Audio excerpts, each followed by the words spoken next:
नमस्ते दोस्तों, आपका स्वागत करता हूं ट्रेडिफाई चैनल पर। 1868 के बॉम्बे की कल्पना कीजिए। ब्रिटिश राज का जमाना था। भारत की अर्थव्यवस्था व्यापार पर चल रही थी और औद्योगिकरण सिर्फ एक सपना लगता था। इसी बीच एक दूरदर्शी व्यवसायी जमशेदजी नसरवानजी टाटा अपने सपने के साथ प्रवेश करते हैं। जमशेदजी एक कपड़ा व्यापारी थे, पर उनकी सोच सिर्फ मुनाफे तक सीमित नहीं थी। उन्होंने देखा कि अगर भारत को आधुनिक बनाना है तो उसके पास अपने स्टील प्लांट, अपनी बिजली की आपूर्ति और अपने होटल होने चाहिए। उनका सपना था एक ऐसा व्यावसायिक समूह जो सिर्फ पैसा ही न बनाए बल्कि एक देश को आत्मनिर्भर बनाए। उन्होंने बॉम्बे में एक छोटी सी ट्रेडिंग फर्म शुरू की और आगे चलकर एम्प्रेस मिल्स खोली। लोग सोचते थे कि यह सिर्फ एक और मिल है, पर जमशेदजी को पता था कि यह एक शुरुआत है। उनकी जिंदगी में 3 बड़े सपने थे: एक विश्व स्तरीय स्टील कंपनी, एक जलविद्युत ऊर्जा संयंत्र और एक प्रतिष्ठित होटल जो भारतीय आतिथ्य का एक नया मानक स्थापित करे। आपको सुनकर हैरानी होगी कि उनके निधन के बाद उनके सपने एक एक करके पूरे हुए। 1903 में ताजमहल पैलेस होटल खुल गया, जो उस समय भारत का पहला लग्जरी होटल था। 1907 में Tata iron and steel company बनी, जो आज टाटा स्टील है, और 1910 में Tata hydro electric power supply company शुरू हुई, जो आज टाटा पावर है। जमशेदजी टाटा की दूरदृष्टि ने एक ऐसे समूह की नींव रखी जिसे आज हम टाटा समूह कहते हैं। जमशेदजी के बाद उनके बेटे दोराबजी टाटा ने बागडोर संभाली और समूह को आगे बढ़ाया। एयर इंडिया की शुरुआत जेआरडी टाटा ने की, जो उनके परिवार में से एक और गतिशील नेता थे। जेआरडी टाटा के नेतृत्व में टाटा समूह सिर्फ कपड़ा, स्टील और बिजली तक ही सीमित नहीं रहा, बल्कि रसायन, आतिथ्य और विमानन में भी प्रवेश कर गया। एयर इंडिया की पहली उड़ान खुद जेआरडी टाटा ने पायलट के तौर पर भरी थी। उनके जमाने में टाटा समूह ने टाइटन, टाटा केमिकल्स और भी नए उद्यम शुरू किए। ये वह समय था जब टाटा समूह एक सच्चा विविध व्यावसायिक समूह बन रहा था। फिर आया 1990 के दशक का उदारीकरण का दौर। भारत की अर्थव्यवस्था खुल रही थी और वैश्विक प्रतिस्पर्धा आ रही थी। ये एक परीक्षा थी कि टाटा समूह वैश्विक मंच पर कैसे प्रतिस्पर्धा करेगा। यहीं पर टाटा टी ने यूके की टेटली का अधिग्रहण करके भारतीय कॉर्पोरेट इतिहास का सबसे बड़ा सीमा पार अधिग्रहण किया। टाटा मोटर्स ने दक्षिण कोरिया की देवू कमर्शियल व्हीकल्स खरीदी और 2008 में जगुआर लैंड रोवर का साहसिक अधिग्रहण किया।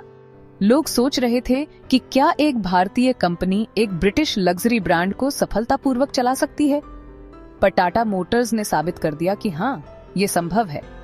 साथ ही टाटा कंसल्टेंसी सर्विसेज या टीसीएस आईटी सेवाओं में एक वैश्विक दिग्गज बन चुकी थी। समूह ने अपने नाम को दुनिया भर में स्थापित कर लिया था। रतन टाटा के नेतृत्व में टाटा समूह ने अपनी पहचान को मजबूत किया। उन्होंने अलग अलग समूह की कंपनियों को एक छत्र ब्रांड के तहत लाया। टीसीएस को शेयर बाजार में सूचीबद्ध कराया, जो आज समूह की सबसे मुनाफे वाली कंपनी है। टाटा नैनो जैसे प्रयोग किए, एक किफायती कार जो आम आदमी के लिए सपनों की कार बन सके। हर फैसला सटीक नहीं था, पर उन्होंने जोखिम लेने की हिम्मत दिखाई। आज के समय में टाटा समूह 100 से ज्यादा ऑपरेटिंग कंपनियों और 30 भी सूचीबद्ध संस्थाओं के साथ एक वैश्विक पावर हाउस है। समूह का कुल राजस्व 180 बिलियन अमेरिकी डॉलर से ज्यादा है और 10 लाख से ज्यादा कर्मचारी हैं। आप जिस भी क्षेत्र का नाम लें, आईटी, स्टील, ऑटोमोबाइल, बिजली, उपभोक्ता उत्पाद, आभूषण, आतिथ्य, विमानन, टाटा की उपस्थिति है। ताज होटल्स से लेकर टीसीएस के सॉफ्टवेयर प्रोजेक्ट्स तक और एयर इंडिया से टाटा पावर के नवीकरणीय संयंत्रों तक, टाटा समूह भारत की अर्थव्यवस्था के हर कोने में है। सबसे दिलचस्प बात है टाटा का स्वामित्व मॉडल। टाटा सन्स समूह की होल्डिंग कंपनी का 66% हिस्सा परोपकारी ट्रस्टों के पास है। मतलब टाटा समूह के मुनाफे का एक बड़ा हिस्सा शिक्षा, स्वास्थ्य सेवा, ग्रामीण विकास और वैज्ञानिक अनुसंधान में जाता है। यही कारण है कि टाटा समूह सिर्फ एक कॉरपोरेट नहीं, बल्कि एक सामाजिक संस्था लगता है। यह वह संस्कृति है जो जमशेदजी टाटा ने शुरू की थी और जो आज भी जीवित है। 2017 में एन चंद्रशेखरन टाटा सन्स के चेयरमैन बने।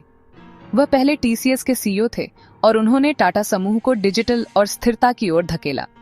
एयर इंडिया को समूह में वापस लाना, Tata new super app launch करना, टाटा कैपिटल का आईपीओ प्लान करना, ये सब उनके रणनीतिक कदम हैं। टाटा अब इलेक्ट्रिक वाहनों, हरित ऊर्जा और डिजिटल कॉमर्स जैसे भविष्य के क्षेत्रों में भारी निवेश कर रहा है। उनकी रणनीति है कि टाटा समूह को 21वीं सदी का अगुवा बनाए रखा जाए। चुनौतियां भी कम नहीं हैं। एयर इंडिया को मुनाफे में लाना, जेएलआर को ईवी की दौड़ में प्रतिस्पर्धी बनाना, वैश्विक कमोडिटी मूल्य में उतार चढ़ाव और नए टेक स्टार्टअप्स से प्रतिस्पर्धा, ये सब वास्तविक मुद्दे हैं। लेकिन टाटा समूह का विविधीकरण, ब्रांड पर भरोसा और नेतृत्व शैली इसे लचीला बनाती है। टाटा समूह की कहानी एक उद्योगपति परिवार की नहीं, बल्कि एक राष्ट्र निर्माण परियोजना की है। कपड़ा उद्योग से शुरू होकर स्टील, बिजली, होटल, विमानन, आईटी, उपभोक्ता सामान, ईवी और डिजिटल सेवाओं तक टाटा समूह ने हर युग में अपनी छाप छोड़ी है। और अब हरित ऊर्जा और डिजिटल अर्थव्यवस्था में जो दांव लगाए जा रहे हैं, वे दिखाते हैं कि टाटा समूह सिर्फ अपने अतीत पर ही नहीं, भविष्य पर भी ध्यान केंद्रित कर रहा है। ये कहानी हमें सिखाती है कि दूरदर्शी नेतृत्व, मजबूत मूल्यों और दीर्घकालिक सोच से एक व्यवसाय सिर्फ पैसा ही नहीं, बल्कि एक देश की अर्थव्यवस्था और समाज को भी बदल सकता है। टाटा समूह की कहानी अभी खत्म नहीं हुई है। यह एक सतत यात्रा है जो नए अध्याय लिख रही है। यह वीडियो सिर्फ शैक्षिक उद्देश्यों के लिए है, कोई निवेश सलाह नहीं। निर्णय लेने से पहले अपने वित्तीय सलाहकार से सलाह जरूर लें। अगर आपको ऐसी ही तुलनात्मक केस स्टडीज पसंद हैं, तो ट्रेडिफाई को सब्सक्राइब करना न भूलें।